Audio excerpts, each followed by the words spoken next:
Hello, मैं पंकज सोलंकी एक बार फिर से आप सभी का स्वागत करता हूं मेरे इस चैनल पे target coaching classes Pankaj Solanki के वे। हम पढ़ रहे थे फ्रैक्शन नंबर यानी कि भिन्न संख्याओं के बारे में। हमने इससे पहले के वीडियो में आपको बताया था कि भिन्न किस प्रकार की होती है, भिन्नों का जोड़ किस प्रकार से किया जाता है। आज हम पढ़ेंगे हमारे न्यू टॉपिक के साथ भिन्न संख्याओं का घटाव यानी कि subtraction of the function fraction किस प्रकार से किया जाता है। तो आइए, आप यदि हमारे चैनल पर नए हैं तो इस चैनल को ज़रूर सब्सक्राइब करें, वीडियो को लाइक करें और सभी को आगे शेयर करें। तो आइए देखिए, यहाँ आपको संख्या क्या दे रखी है, -3/8 -7/11। इसको किस प्रकार से पढ़ा जाता है फ्रैक्शन में, माइनस यानी कि -3/8 सब्ट्रैक्शन 7/11, इस रूप से इसको बोला जाता है। तो देखिए, सबसे पहला काम हमारा होता है एलसीएम का, यानी कि लोवेस्ट कॉमन मल्टीप्लाई, जिसे हम हमारी भाषा में क्या बोलते हैं, हिंदी भाषा में लघुत्तम समापवर्तक यानी कि लसफ बोलता जाता है। 8 और 11 इन दोनों का लहसे जब हम ज्ञात करेंगे, तो यदि आपने लहसे के बारे में भी पता नहीं है कि लहसे किस प्रकार से हल किया जाता है, सॉल्व किया जाता है, तो इस वीडियो के डिस्क्रिप्शन में लहसे का भी वीडियो आपको देखने को मिलेगा, वहाँ जाकर ज़रूर सीखें। तो देखिए, जब हम 8 और 11 का लहसे ज्ञात करेंगे तो हमें 88 यानी कि 88 प्राप्त होंगे। तो देखिए किस प्रकार से, सबसे पहले हम इसे 2 से अभाज्य गुणनखंड के रूप से अब जब हम हल करते हैं लहसे को, तो यहाँ 2 से ये 8 4 बार विभाजित होता है और 11 2 से पूर्ण रूप से विभाजित नहीं होता है। जो विभाजित नहीं होता है उसे सेम समान पद के रूप में लिखा जाता है। फिर वापस हम 2 से विभाजित करेंगे तो यहाँ हो गया 2, ये 11 का 11, वापस 2 से विभाजित तो 1 टाइम और 11, यानी कि एक बार ये विभाजित हो जाता है। यही प्रक्रिया आपको तब तक दोहरानी है जब तक आपको क्या प्राप्त ना हो, 1। और ये फिर 11 एक ऐसी संख्या है जो 11 से विभाजित होती है। तो यहाँ देखिए 11 11 से विभाजित हो गई, तो यहाँ पे हो गया 1, यहाँ हो गया 1।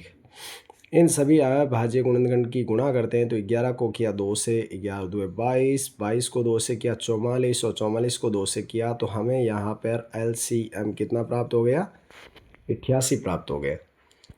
अब आप इसे आगे जब हल करेंगे तो सबसे पहला हमारा काम होता है बटा की लाइन, यहाँ 88 आपके इनके मध्य यानी कि सेंटर में लिखा जाता है। ये लिखने के बाद में हमारी प्रक्रिया क्या कहती है कि जो अंश है उसकी आप गुणा करेंगे और हर है उसका आप क्या करेंगे, भाग देंगे इस लहसे के अंदर। जितनी बार विभाजित होता है उतनी बार उस संख्या को यहाँ लिखा जाता है। तो 8 की टेबल यानी कि 8 के पहाड़े में 88 कितनी टाइम आता है, तो ये हमें पता है 11 टाइम आएगा। यानी कि आप चाहें तो 88 के अंदर किसका 8 से विभाजित भी अगर करके पता करना चाहें तो 8 से विभाजित करेंगे, 8 यहाँ घटाया 0 प्राप्त हुआ, फिर 8 8 एकम 8, यहाँ 11 बार। तो ये 11 बार, यानी कि इस 8 से 88 के पहाड़े में हमें यह देखना है कि कितनी बार विभाजित होता है, तो हम लिखेंगे 11 बार। इसके अंश में हमें यहाँ देखने को क्या मिलता है, -3, तो यहाँ लिखेंगे -3। जो नेगेटिव में संख्या है तो हमने नेगेटिव के रूप में लिखा। फिर आपके यहाँ पे देखने पर क्या आपको साइन दिखता है, नेगेटिव का यानी कि ऋणात्मक का, तो यहाँ ऋणात्मक वापस लगाएंगे। यही प्रक्रिया आप वापस दोहराएंगे तो 11, यहाँ अब की बार आपको हर में क्या देखने को मिल रहा है, नेक्स्ट टाइम में 11। तो 11 कितनी बार विभाजित करता है, तो 11 करेगा 8 बार, 1 यानी कि 8 टाइम। 8 की हम अंश से क्या करेंगे, गुणा। तो नीचे देखिए हमने जिस प्रकार से 8 से विभाजित किया था 11 टाइम आया, तो 11 के टाइम में यहाँ 8 टाइम आ जाएगा। इसके बाद में यहाँ हो गया आपका अंश के अंदर जो 7 संख्या यानी कि 7 नंबर है जो लिखेंगे। यही प्रक्रिया अब आप करेंगे जब इनकी मल्टीप्लाई करेंगे यानी गुणा करेंगे, तो 11 को 3 से गुणा किया तो 11 कितनी बार हो गया, ये 3 टाइम मल्टीप्लाई करने से हो गया 33, यानी कि -33 बोलते हैं हम इसको। फिर वापस माइनस का चिन्ह है वो -8 की टेबल में 7 आता है 56 टाइम, यानी कि 56 बोला जाता है इसे। तो यहाँ पे हमें ये दोनों ही नेगेटिव साइन प्राप्त हुआ। क्यों? क्योंकि यहाँ पे 11 आपका धनात्मक में था और 3 आपका क्या था? नेगेटिव यानी कि ऋण में था। तो धनात्मक और ऋणात्मक की जब हमने गुणा किया तो हमें माइनस का ही आंसर प्राप्त हुआ, यानी कि नेगेटिव में 33 उत्तर प्राप्त हुए। इसी प्रकार -8 यानी कि नेगेटिव और पॉजिटिव की जब मल्टीप्लाई किया जाता है तो वापस हमें क्या प्राप्त होता है? नेगेटिव प्राप्त होता है। और 8 की टेबल में 7 टाइम होता है 56। अपोन में कितना है? यानी कि डबल है, 88 यानी कि 88 वो लिखेंगे। अब ध्यान देंगे, जब ऋणात्मक संख्याओं का 2 बार ऋणात्मक संख्या आए और बीच में उनका कुछ भी नहीं हो यानी कि योग हो तो हमेशा नेगेटिव संख्या ही प्राप्त होती है। तो यहाँ पे आपके 3 और 6 कितना प्राप्त हो गया? 9। 5 और 3 कितना हो गया? 8 अपॉन हो गया 88। यह आंसर जो भी प्राप्त हुआ है वो आपको किस प्रकार से हुआ है? नेगेटिव में। तो हम यदि आपसे पूछा जाए कि फ्रैक्शन किस टाइप का है तो आप यहाँ पे कहोगे उचित नाम की भिन्न संख्या है ये। ये विषम भिन्न प्राप्त है, क्योंकि यहाँ देखिए विषम भिन्न हो गया। कारण ये हो गया कि यहाँ पे आपको अंश क्या देखने का मिल रहा है? हर से बड़ा देखने को मिल रहा है। इस कारण ये क्या है? फ्रैक्शन ऑफ द विषम। तो सेकंड नंबर का जो विषम होता है वो आपको विषम भिन्न के रूप में जब भी अंश आपको क्या देखना मिले? हर से बड़ा।